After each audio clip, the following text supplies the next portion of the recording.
Making the energy that keeps South Bay doing keeps you on your toes, considering your neighbors live right over the fence. So Chevron built the Refinery Optimization Center, a.k.a. The Rock. High-tech monitoring 24/7. We rock around the clock. Very funny. An always live hotline, thousands of monitored devices, infrared eye in the sky, and one control room to oversee it all. Chevron doers finding better ways to do what they do to keep South Bay doing. Oh, yeah. Sing it to him, Muddy. That's a hard place to be in. Get up out that muddy water. You ain't know. Alright. When you up in that muddy water, fight longer, fight harder, get stronger, never give up. When you up in that muddy water, I done been up in that muddy water. I done been up in that muddy water. I'm sorry, I'm standing on solid shore, and I don't wanna go back in that muddy water. I ain't going back on that muddy water. Okay, I told her wake up, it's the first of the month. I got up, I got my hustle on, it's time to stack up. Like Pringles and Legos and Jingles, and yeah, I play with bricks. Stack them up like cinder blocks, take you back to 06. When the dude move plenty weight, holla at young Snoopy, he could get a full plate. Known by every hood, man, woman in your area. Always on point so you can enjoy the best of it. Then I'm on the move, old Atlanta 7 Mike Vick. When I was in the whip, I always stayed C-low, cause I ain't got time to get stopped by the people, it don't equal, cause even I know where that road goes. Now let the beat sing out. Now let the beat sing. Can I do that? Yeah. When you up in that muddy water, fight longer, fight harder, get some. Whoa. Welcome to the show, everybody. This is your host, Lamont Patterson, and you listen to Can a Player Play? And I thought I'd do a shameless plug with one of our artists today. Started the show with Muddy Waters. I don't know what it made me feel like, but I like that blues thing. Ha, ha. Anyway, welcome to Can a Player Play? And I am joined with the usual suspects. My learned colleague, Dr. Matthew Anderson. Hey, buddy. Hey there, sir. How you doing today? This beautiful Sunday that the Lord has given us. How you doing today? It's beautiful here. Sounds like it's great where you are, too. Wonderful. I was riding around all day long with the top down. Oh, there you go with that convertible mess again. I'm going to go get me That's some. That's kind of dangerous for a bald-headed guy, though, man. I mean, I have to put my hat on after a while. Come on, man. Birds got to have something for a target. Yeah, that's true. That's true. I'm gonna go get me a can opener and make me a convertible when I get off the show today. Yeah. So I hope it's somebody else's car instead of yours. Oh man, stop! How come you don't have one? You should have one. There's a lot of good weather out there to drive around with the top down. That is so true. That is so true.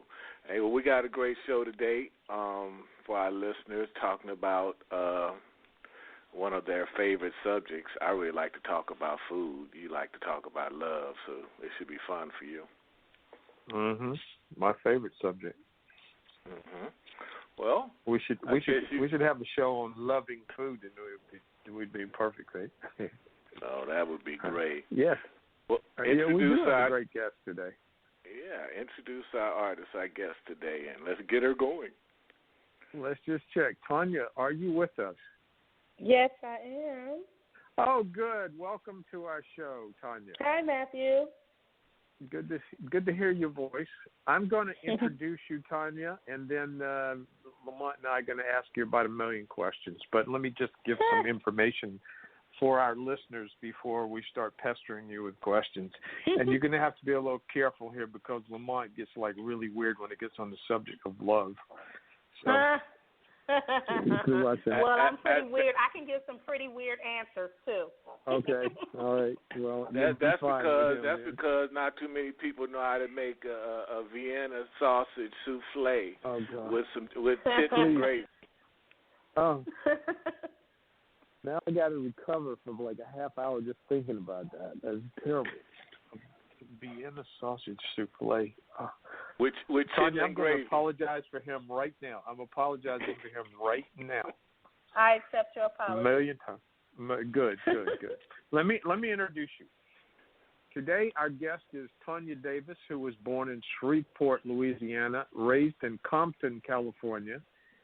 And Tonya found herself having to adapt a drastic wake-up call when she became the daughter-in-law of Tookie Williams, founder of Chips Gang. Tonya had a strenuous life, overcame many obstacles, including sexual abuse and domestic violence, and finally found herself without a husband or a home.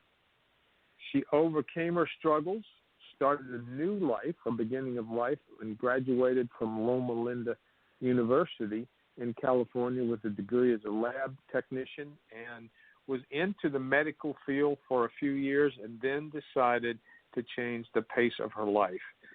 She decided to launch her own first African-American digital magazine called Black Hollywood News Magazine, which began her success in 2008.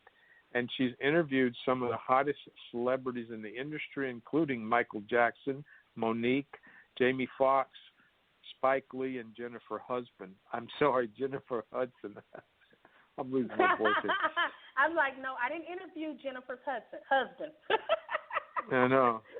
Okay, that's right. She was left out. In 2013, Tonya took a trip to Shreveport, Louisiana, and leaped into television, where she developed her own talk show, The Tonya Davis Show, for KSLA and Bounce TV. Her show is developed based on her life experiences. Her show empowers, educates, heals, inspires, and tackles the issues of today's world.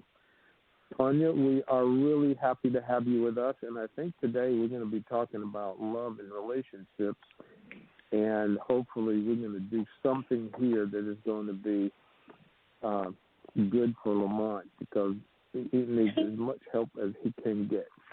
So thank you very much for being with us. Thank you for having me. If you don't mind, Tonya, I would appreciate it if you would begin by simply giving us an idea of where you would like our conversation to go today, and then we will be obedient with that and go someplace in that direction. That. What would you like to talk about? Obedient men. Okay. Yeah, there you go. I was speaking for Lamont there. He's obedient. Well, I would just like to just start with wherever you guys want to start. Let's just get it going. The conversation of, I noticed Lamont wanted to speak on love and how love is not selfish, and that's pretty much how I feel about it. Love can't be selfish, and the reason why I say that is because we always do things that we don't want to do in relationships. Let's just be honest. I mean, for example, I sometimes don't want to cook. But, because you love that person. And it's not just because you don't have to cook if you don't want to. They can go fix their own food, or they can go to the store and get some food, or McDonald's or wherever. But because we love a person, we sometimes make these sacrifices and things that we don't want to do, like I said. And, it makes the relationship, a lot better. We compromise with things when it comes to love. That's why I say when you cheat on someone, I just don't see how you love them. I just don't, because, like I said, love is a sacrifice. It's selfless. So if it's selfless, I think before you cheat, you should be thinking about that woman or that man or whoever you're with. They should come to mind, because you should be like, I love them enough not to do this. So that's just how I feel about it, and why I feel like love is selfless. I think that's a good point. What do you think about Lamont? Lamont? Hello? No, I was saying that it's a whole lot of people in the cemetery might want to argue that point, because women be standing up there talking, I just love you so much, I love you so much, I didn't mean to shoot you 9 times. I told you he was weird, Tonya. I told you that. No, but I can. No, I do think that's a really good point about cheating. So if you want to say a little bit more about that, that's great. Well, my thing is, cheating is a choice, just like love is a choice, okay? To me, when you cheat, that's premeditated, because you had the opportunity at any time to get out of that situation, okay? But you chose to do it anyway. So that's why, to me, it's just I don't have like I can't really support it. You know, it's one of those things where some people say it's just a thin line between love and hate for me, pretty much. That's how I feel about it. And going to what Lamont said, why men end up in the cemetery and said I killed them. Women too. Women and men. Yeah, that's not love, though. Let me say that's a little obsessed. Okay, I don't think that love is not going to kill you. Okay, that again, love is selfless, not selfish. So again, killing someone would be a very selfish act. I agree with that. Well, let me ask the question. You said love is a choice. How come people walk around all the time, they fall in love with somebody and they didn't choose to love that person? They just fell in love with that person. So how are they in control? I mean, you never heard of a situation where somebody just fell in love with somebody? Did they purposely go out to do that, or did that just happen? That's in movies. I'm sorry. I just don't believe that people just fall in love. Like, I just met you today and it was love at first sight. That's what we see in movies, okay? Now, so I'm speaking on reality. Reality is it is a choice. Because when you meet someone, you have a choice whether to go with them on this walk of this journey that you guys are about to take. You have to take time to get to know them. All of this is, like I said, a choice. And you just don't fall in love with people. It's some people you meet, you know, when you're dating that, you know, everything is going good, and then all of a sudden you pull back because maybe you saw something that you didn't want to see. Again, that was a choice. You walked away. Now, falling in love, you kept on, you know, with the relationship. You kept trying to go with it, and all of a sudden, yes, then you develop feelings. Again, a choice. But you have the opportunity at any time to walk away and choose not to do it. But you chose to walk into, and you opened yourself up for love. Okay, Matthew, you want to fall on that sword? I think that's a really good point about opening oneself up for love is a very important step in the relationship. And if a person walks around, I'm going to guess you may agree with me, Tonya, but I'm interested in your point of view about this. I think a lot of people walk around not quite so open to it. And then that doesn't work too well when they get into a relationship. They may be given 25% of who they are, or 50 or 75, but whether we're open to it or not is a really big deal, I think. What do you think? I agree. Again, a lot of times, some people, because of their past pains, and I have been guilty of this, because of their past pains, they don't want to give that. I would say 50%, because the other 50 is the mate. Okay, so I would say they would not open themselves up to give 50% of themselves. Why? Because they are used to being hurt. They don't trust. And that's where you have to get yourself to get together first, because I don't think that you can actually love someone until you actually love your pain. And what I mean by love your pain is this. When you go through, like I said, I had a very rough, coming up, okay? When I noticed when I went through all those different things, I started to attract all those negative situations in my life, negative relationships, okay? Now, when I opened myself up to forgive, to embrace my past, to embrace the pain, the good, the bad, I noticed, hey, I was more open to love. Then I became more vulnerable, okay? So once I released that and began to become vulnerable instead of more like I used to be more on the defense, I found that, okay, now the right people are coming along. Now, I'm not going to say it took that one guy, but it took still a couple more for me because I was growing. Because they basically came to me at a time when I was on a journey, okay, of discovering me, on forgiving things like that. So once I did that, then I was able to receive love. And I'm not going to lie to you, sometimes it's still not hard to receive love because sometimes, even though you've moved on, you still, when you get to a certain age, I would say myself, you still kind of bring that. You still got a little bit of baggage, I would say. You know, because you release, but you still are cautious. You know, but you're not as cautious as you used to be. You're not as closed, if that makes sense. So I'm open for love now, but at the same time, I'm no fool. I'm still going to keep my eyes open. I'm not going to be naive that no one can do wrong because no one is perfect. And that's another thing you have to remember in love. Your spouse or your mate or whomever you choose is not going to be perfect. And that's something that people can't seem to get in their thick skulls when they choose people. I have girlfriends who have PhDs, for example, and they have these expectations that are ridiculous for love. I mean, he has to drive a Maserati.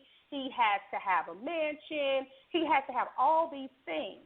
But to me, it's a little ludicrous to expect a person to have this six-pack, to eat vegetables all day, to do all of these things. And that's just not love, and that's not realistic either. And you're not open when you expect all these things, because when your expectations exceed what that mate can do, you're not going to be able to really love them the way, unconditionally, and love is unconditional. So you do have to keep in mind that love is not perfect either. And that's just how I feel about it. What you guys think? Don't you think a lot of that could be because a lot of people have either don't know how to love or forgot how to love, and a lot of society now is on survival mode? I think the media plays a big part in this for women, okay? Now we see a lot of these entertainers and people who date entertainers, or they choose just ball players and all, because they want them a reality show or whatever their agenda is. But now we're seeing that a lot of young women are going after what they see on television, or going after. That's really why the expectations have been raised. Because of the media, because of, the girls, they get with these guys and they're going to get everything, like all the material. It's become more material, like you said. It's really about survival. A lot of these women are in relationships where they're in contracts, because love, I don't know. I don't even know really if love exists for people anymore, really, nowadays, because what I'm seeing now, and you brought up a good point, Lamont, that it's not even about love anymore. It's about survival, and I can attest to this. My own daughter, she's 23, and she, for some reason, I've talked to her many times, like, okay, so, what type of guys you like, da-da-da. Oh, he needs to have this, he needs to have that. But she said nothing else but material. Everything came out of her mouth was material. And I said, okay, you don't want love? She's like, what does love got to do with this? This is not about, Mom, like, I'm old school. Like, Mom, no such thing as love anymore. Okay, so you would allow, sometime when you date these guys, I tell her, this is how I talk to her, they're going to, if you want a man who has all this money, there's other consequences that come with that. He might cheat, he might have, is that okay? I don't care if he cheats. That's how women see it now. It's okay. Well, I don't know. I kind of think that women were set up a long time ago, as were men. We were always taught, the man is the head of the household. You go out and get a job. You take care of your family. Blah blah blah blah. But what was the woman taught? The woman was taught, you go out and get you a good man. You look pretty. You do all this other stuff. But I never heard them teach their daughters to go out and get an education. Be you, do what you could do, so you'll have something to bring to the table, so you won't be dependent on no man or anybody else for that matter. So I think a lot of people are set up like that from their parents and society. And some of us are taught behavior, like what you're speaking of as your daughter, just becoming materialistic, because I know that wasn't the way that you raised her to be.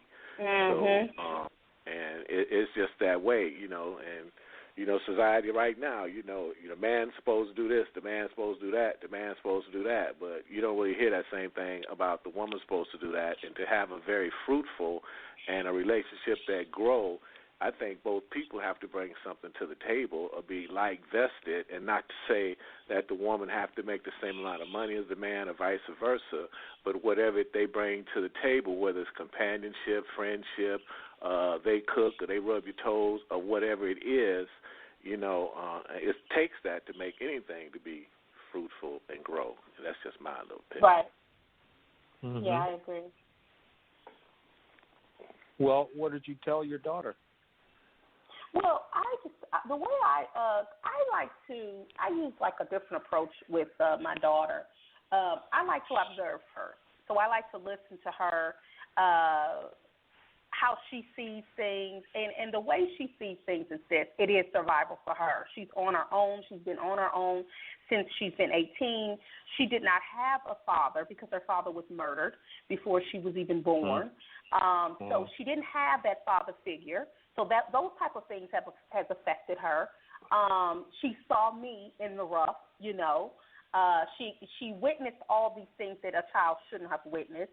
And instead of she's learned from my mistakes, but she took it in a way where she protects herself. I think it's more of a fear of going through what her mama went through. I saw mama go through all of that. I'm not going through that. Yeah. So to avoid this, I don't really want a commitment, but you really do want a commitment, but you don't trust that you can have a commitment, to anyone. Yeah. You don't trust that they will be committed to you. You might have she has a few abandonment issues, so there's a lot of things with my daughter. I'm very delicate when it comes to her. I like to listen to her.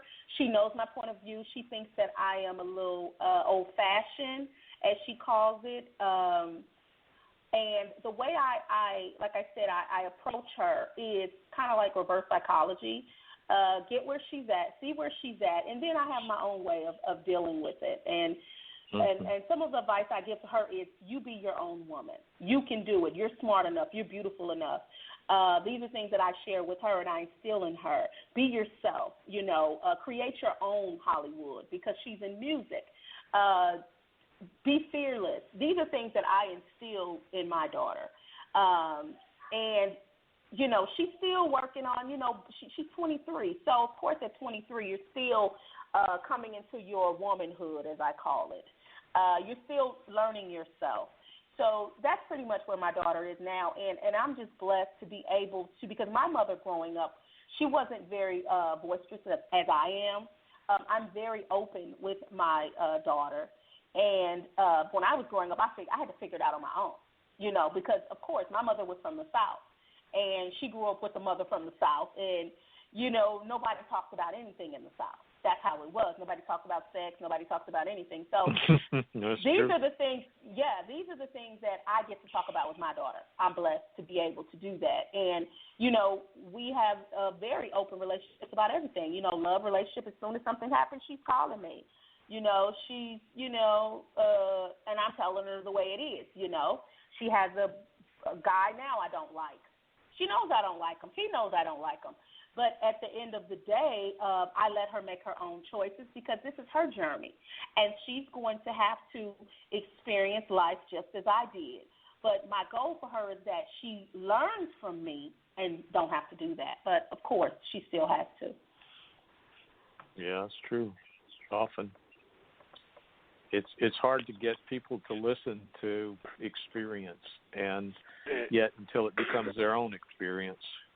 And we tend to pay attention then once we have our own experience. But it's just kind of an unusual skill to learn from somebody else's experience without having to go through it yourself. But at 23, I think at 23, and we say now, in the past, I don't know, 20 years, we say that adolescence now lasts from 13 to about 28.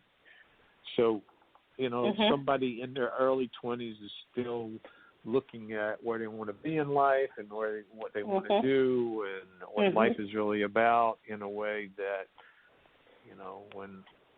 when I was 23, I was already married for 2 years. So, that's a unusual kind of thing. Not unusual. Adolescence lasts longer now. Kids have more time to think about it, and that's why a lot of you said your daughter's on her own. A lot of kids where I live after college, they come back and live with their parents some more. It's like they don't know what they do, so they go home. That's not an idea that I'm crazy about, but it happens.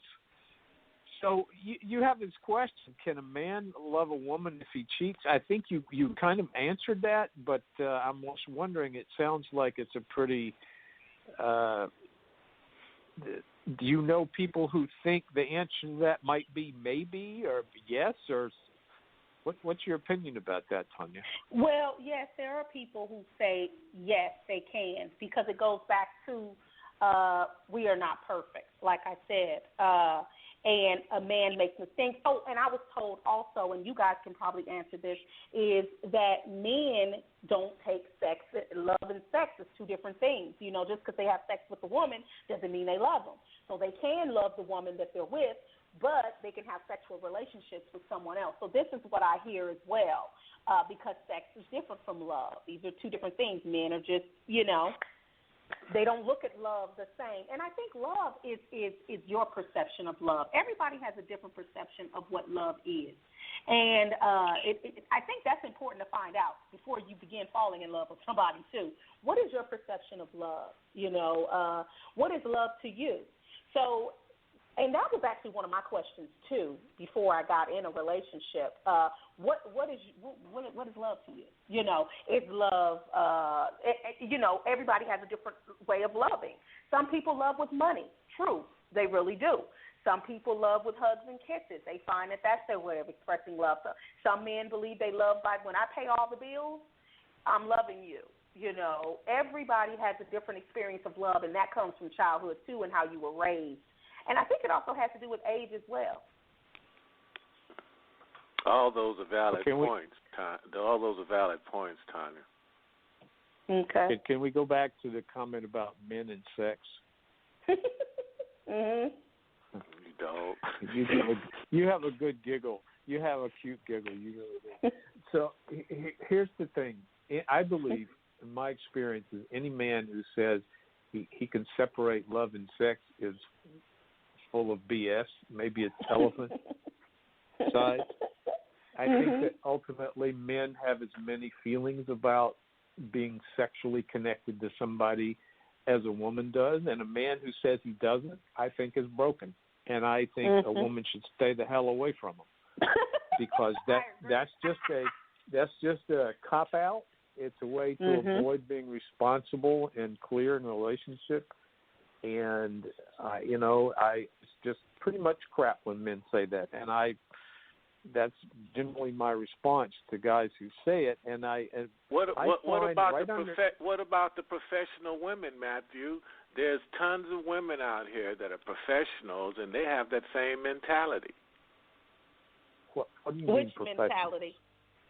They go to work all week, and they really not trying to find in love with nobody, but they're not gay or nothing, and they just go have sex and not trying to fall in love.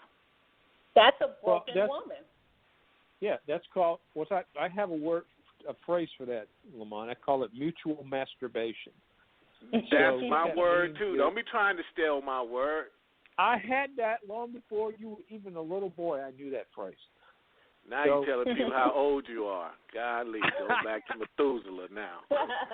I think that is two people who just agreed to use each other's bodies to get off on, and as long as it is mutually in agreement, no one's being forced, that's certainly their right. But it's not love, and it's not going to necessarily lead to love. It's just, let me use your attractive body to get myself off. You almost said something right there. You almost said something. Hold that point right there. Hey, to our listeners that just joined us, you listen to Can a Player Play. If you have a comment, would like to join us, we'd love to have you. Just press number 1 on your phone. Let us know that you're there, and we will let you join this hot topic, because we know you're listening. We know you got something to say, so don't be scared. All right, Matthew. Go ahead. I'm sorry. That's fine. I hope somebody does call in. A good subject. Tonya, I know I said a lot there. I just wanted to see. You said you agreed with some of it. So what do you think? Yes, I do. I believe women, I've heard this too, where a woman just says she wants to get off. No, this is a woman in fear and does not believe she deserves to have a committed relationship. She is in fear that anyone can love her. She's in fear that she probably, like I said, it goes back to, like I was saying about my daughter. I mean, these are issues that stem from childhood, how she views love and how she saw love. She's probably her father, to me, the first introduction to love is your father. When you don't have that father figure in the home, and we were talking about this last week, about women who don't have fathers in the home and how they're so angry and broken. And I kind of agree and disagree with because everybody's not like that. You know, everybody deals with their situations different. But I do agree that when you don't have that first introduction of love by your father, it does tamper with your view on how you see men. And I can say that because my father was in my life, okay? I grew up with my father. When I turned 15, he was gone. Everything that happened to me from molestation and everything was while my father was there, okay? But nothing was done about it, okay, which it really messed me up because I felt like something should have been done. But then at 15, my father disappeared. He left. He started a whole new relationship with someone else. Yes, my mom wanted a divorce. Okay, yes. But at the end of the day, he disappeared. When he divorced my mom, he divorced me. That was to me, I was very close to my father. Like, on the weekends, me and my brother, we would go play basketball. I did everything with my father. Everything that was tomboyish, I did. I wanted to do. And that is every weekend we looked at movies. These are the things that my father, this was our relationship. And this is a relationship that we built for many years. So imagine at 15 when he disappears and you don't know where he is, and all of a sudden you're searching for your father. And then one day you find out he's actually in the same state as you. You're thinking he's long gone, and he's actually about 2 hours away from you. And he's with a whole other family. So then you feel abandoned by your father. So this is how I saw men. I saw men as not sticking around. So all my relationships lasted maybe about 3 months, 4 months, you know. I kept temporary relationships. That was safe for me. That was normal. You know, it wasn't normal to be in when I started to get the year relationship, it was like, oh, my God, I used to count it. I used to actually count how long I was with somebody. And if I was with them over 6 months, I'd be like, okay, 6 months, I made it. Okay, let's see where this is going. By the time I got through counting, though, guess what happened to 7 months? I wasn't in that relationship anymore. And I believe I would sabotage those situations myself. I don't think I did it subconsciously, you know, because then that would be the point I would get more aggravated. It was like, oh, no, it's over. Bye. I was quick to tell you it was over, you know. I was that type of person.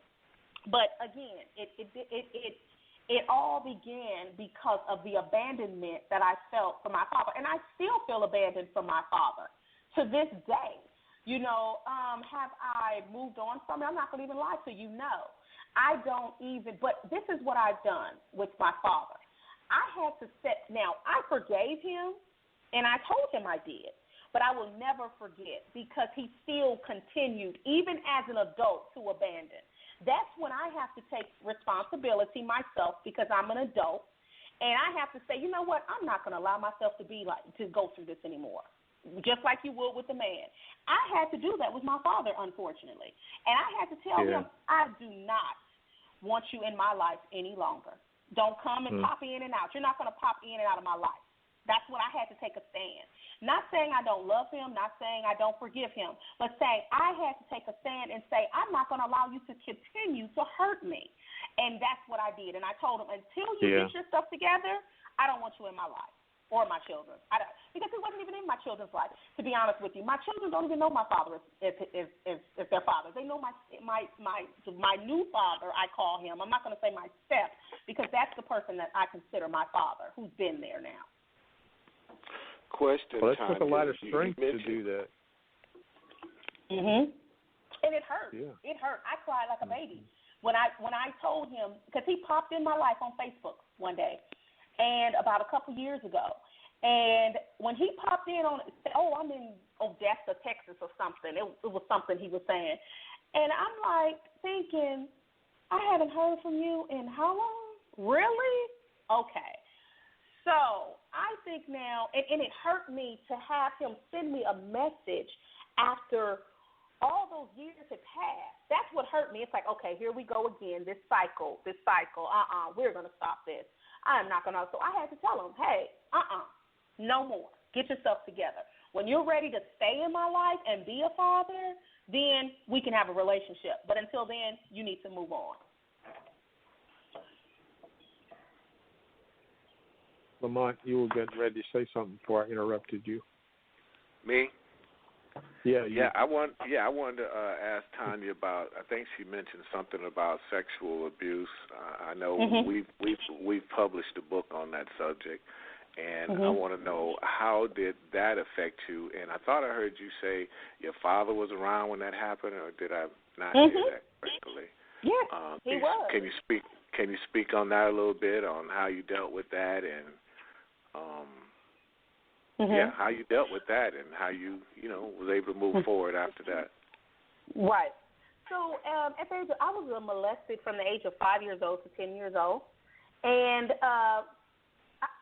that was part of, like I said, some of my turmoil with men. Because again, remember, first introduction father, second introduction pedophile.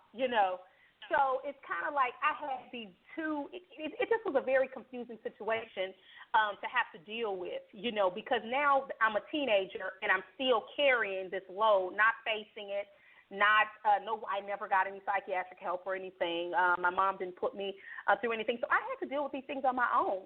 I had to finally find something within myself to say, you know what, this is not going to happen to me anymore.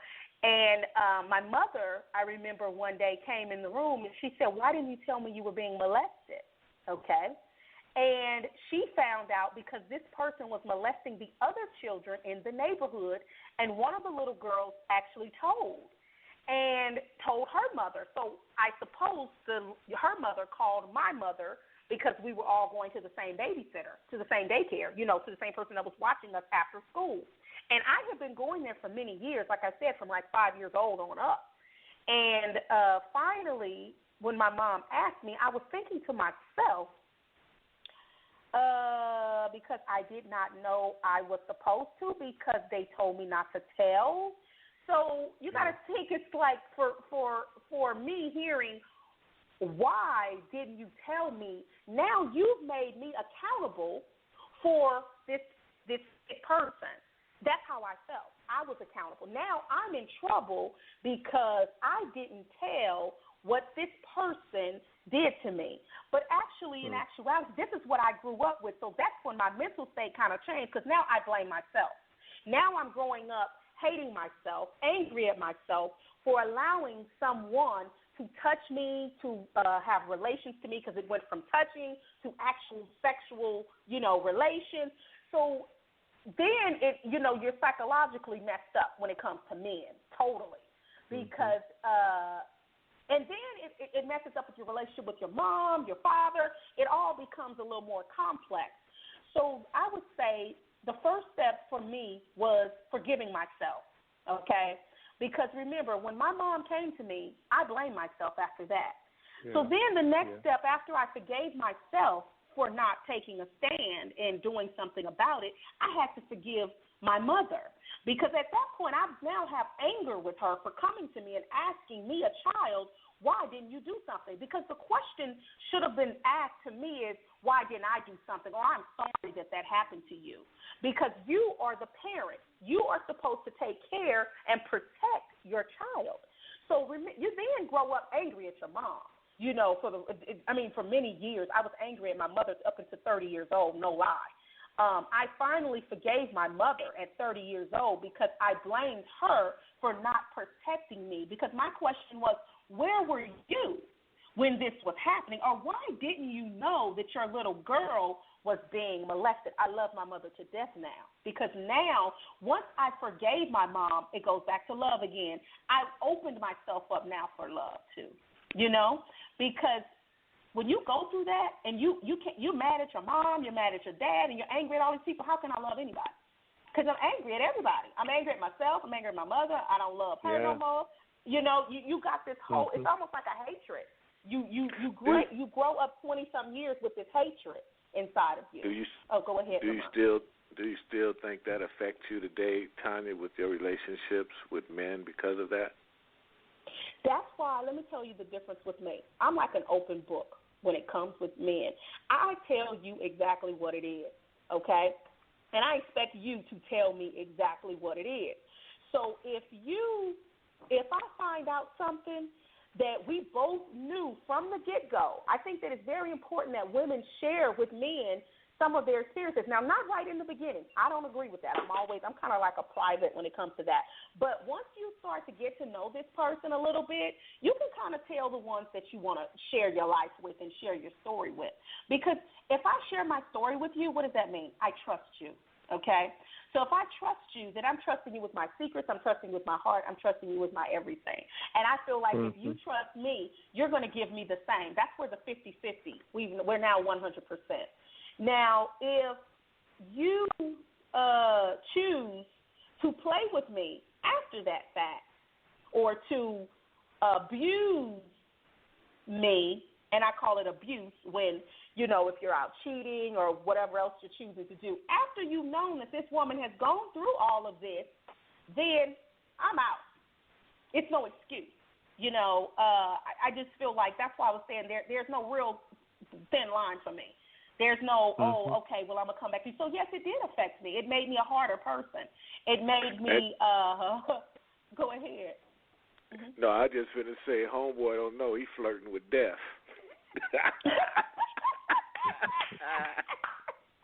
I'm laughing. No, I'm laughing because, I told him that one time. I said, if you cheat on me, I'm going to kill you.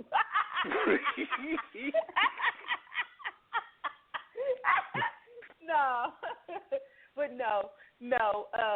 And, you know, like I said, relationships are not perfect. But, you know, like I said, I believe if you're honest and both of you are, you know, open and honest, you know, everything. And like I said, that's anything. If you are a cheater, be real. If you have a problem with, you know, monogamy, let me know. That's the type of person I am. I will, at that moment, have a right to choose. Give me the right to choose. That's what I'm about. When you don't give me a right to choose, that's when I'm angry, when I don't get that right to choose. As long as I got the right to choose, we're good. Tonya, tell me, how did you get or find the ability to forgive your mom? And you also said your dad, too, that you had forgiven both of them. How did you do that? How did you find the strength to do that? I found the strength when I got sick and tired of going through the same relationship. I one day sat in the car, literally. This was after I was married to Tookie Williams' son. I was stabbed. And I was sitting there in the car going, I want to be free. Because you have to remember, this is like a bondage. This is pain. This is pain every single day. You are walking in pain. Go ahead. Can I jump in one second? I just want to say something because I don't believe – I know who Tookie Williams is, and I know earlier in the show Matthew said Chips instead of Crips. So could you explain to Matthew who it's misspelled. That's what happened. No, it is. No, I went back and checked, too. It is misspelled on your information, Tonya, but we shouldn't say that. But anyway, explain to Matthew Tookie is because I don't think he have an idea. But the word is Crips, Matthew, not Chips. You know, Crips. The Crips like gangs. I know, and that's what I was trying to figure out. Okay. Okay, I know West Tookie Side Williams. Crips. I know West Side Crips. Okay. So we're talking Tookie South Williams, Central LA, right? Yes, we are. Okay. So funny, Chips. Tookie Williams, I guess Tookie Williams is known as the founder of Crips, as they say. And, you know, he was electrocuted. He got the electric chair. He's no longer with us. And I actually did not know that I married his son, okay, alleged son, they say. It came out in the news later in the radio. I heard it. That's how I found out, actually. It was funny because after I was stabbed, he went to jail. And when he went to jail, I was listening to the radio, and they were like, oh, it was during the same time when Tookie was about to get, go under, when he was getting ready to be killed, And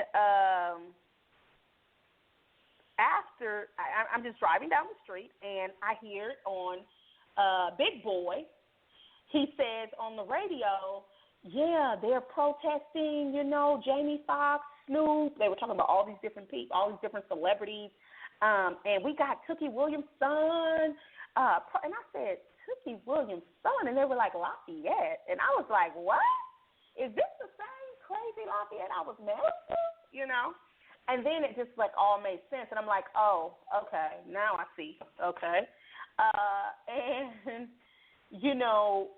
it was just crazy. It was a crazy ride. But I do remember one time, after he kidnapped me, I do remember we were riding down the street, and I remember him saying, you don't know who the F I am, do you? But I never knew that's what he was talking about because, no, I didn't know who he was.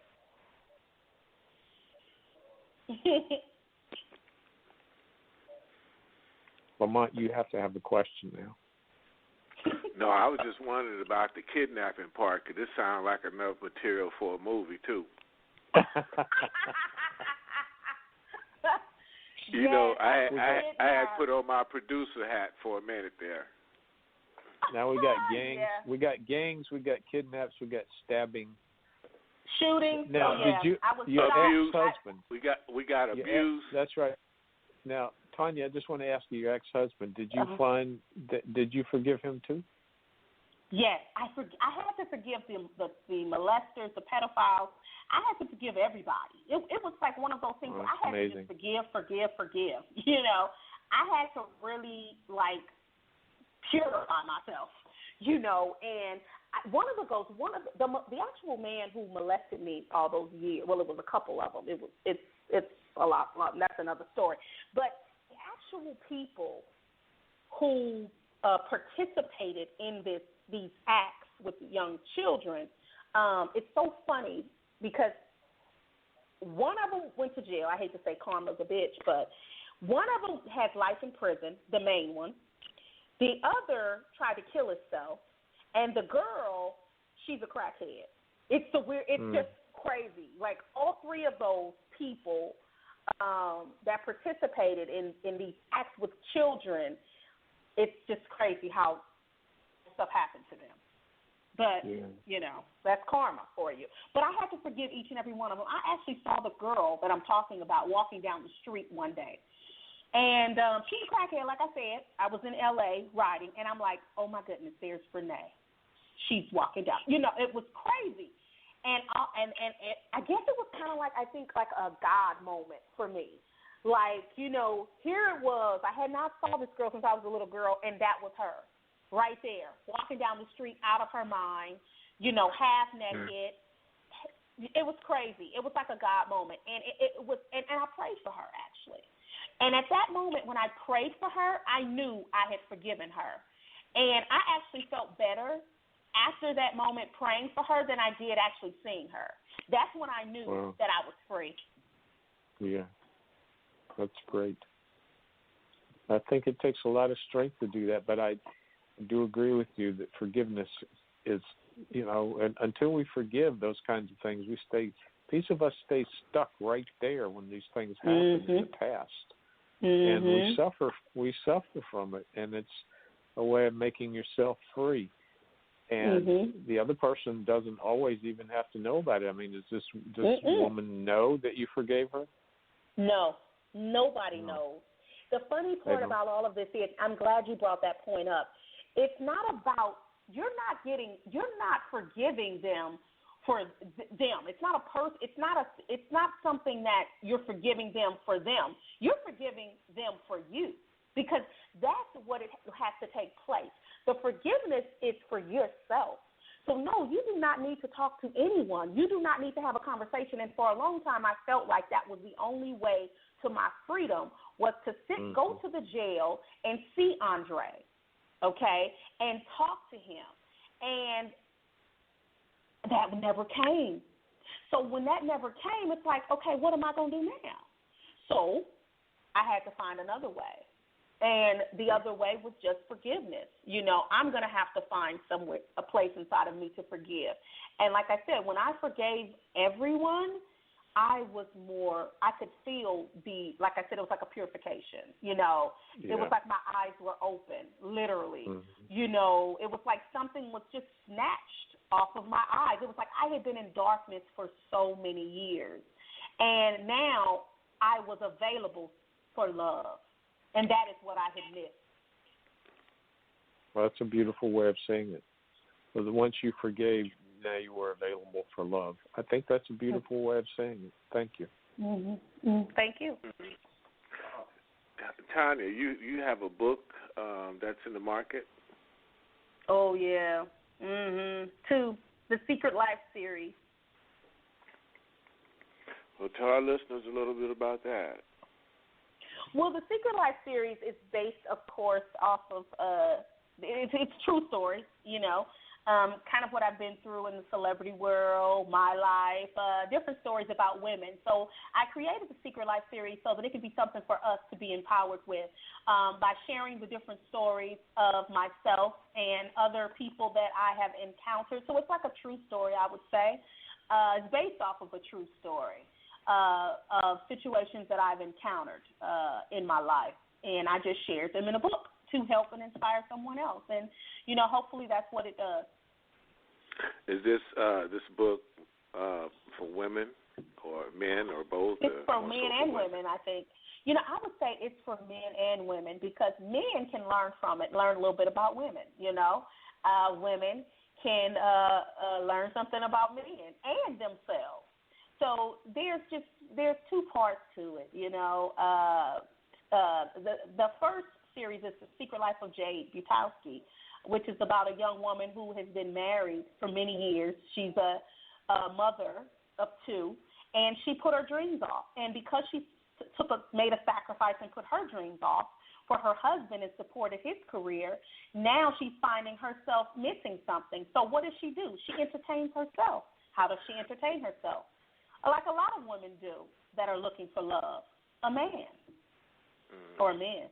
Is that her entertaining herself, or is she pissed off, lashing out at her dude because she didn't put her life on hold?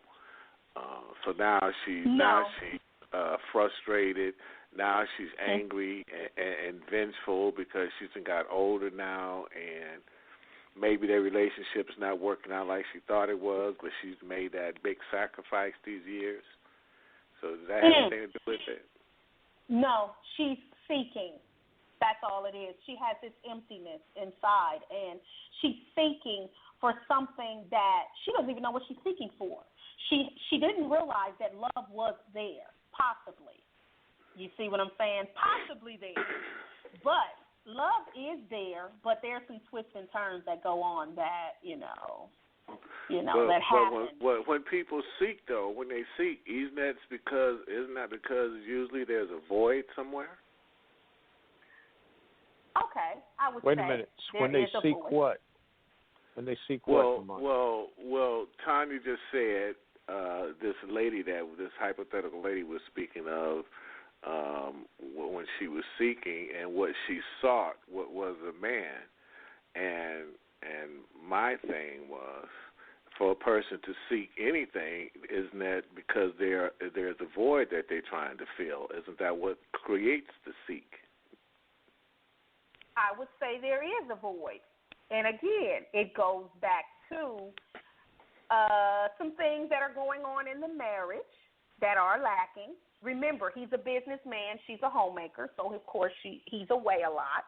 Okay. So she don't.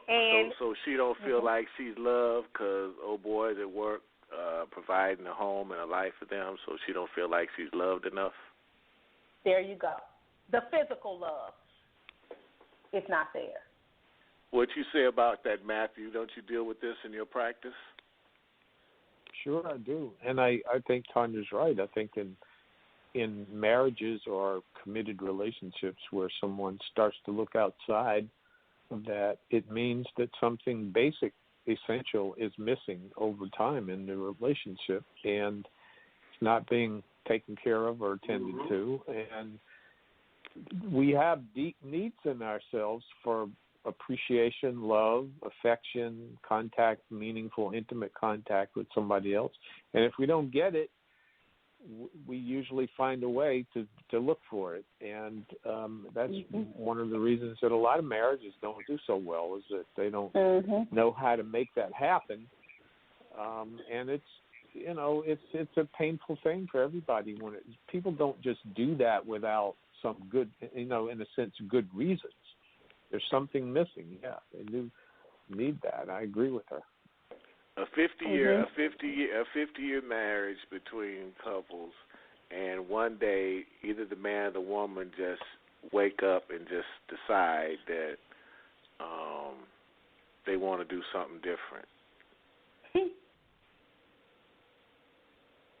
It's not like one day they wake up.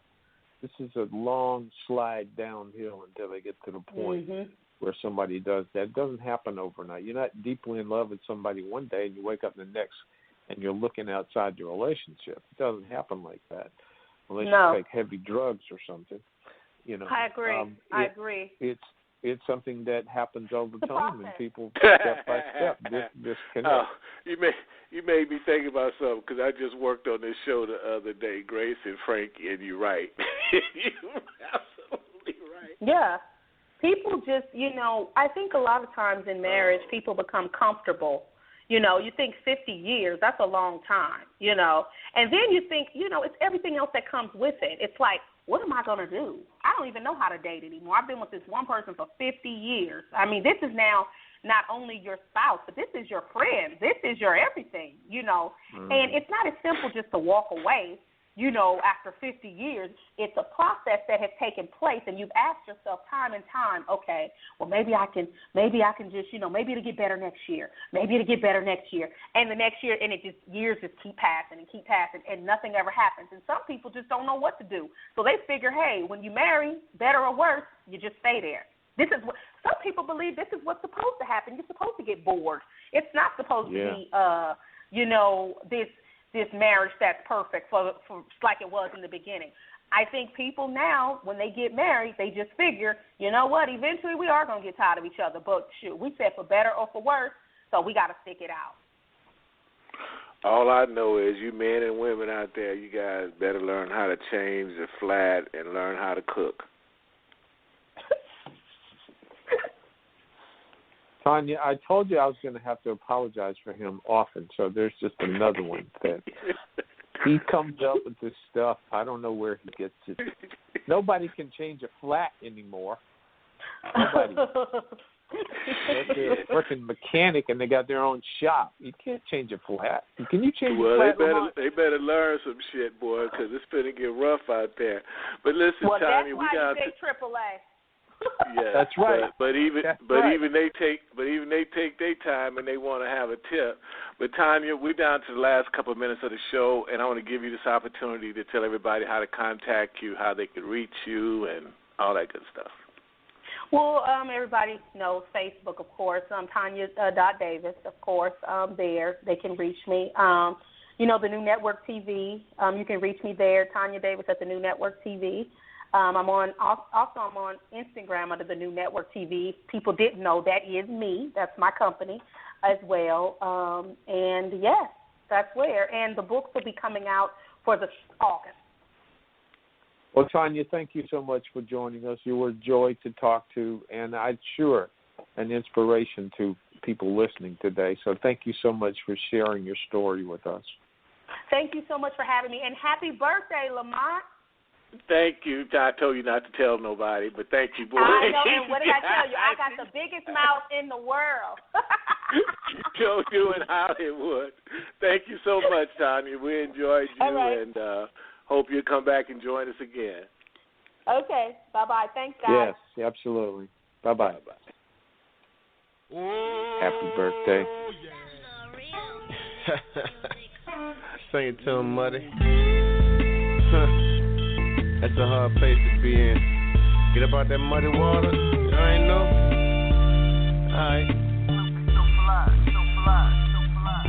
When you up in that muddy water, fight longer, fight harder, get stronger, never give up. When you up in that muddy water, I done been up in that muddy water. I'm sorry, I'm standing on solid shore, and I don't wanna go back in that muddy water. I ain't going back on that muddy water. Okay, I told her wake up, it's the first of the month. I got up, I got my hustle on, it's time to stack up. Like Pringles and Legos and Jingles, and yeah, I play with bricks. Stack them up like cinder blocks, take you back to 06. When the dude move plenty weight, holla at young Snoopy, he could get a full plate. Known by every hood, man, woman in your area. Always on point so you can enjoy the best of it. Then I'm on the move, old Atlanta 7 Mike Vick. When I was in the whip, I always stayed C-low, cause I ain't got time to get stopped by the people, it don't equal, cause even I know where that road goes. Now let the beat sing out. Now let the beat sing. Can I do that? When you up in that muddy water, fight longer, fight harder, get stronger, never give up. When you up in that muddy water, I done been up in that muddy water. I'm sorry, I'm standing on solid shore, and I don't wanna go back in that muddy water. I ain't going back on that muddy water. There was a time, it went to my head. The nightlife, getting dollars, accompanied by head. Party hopping, hole hopping, I'm swinging my dread. Women love me, niggas fuck with me, my meter.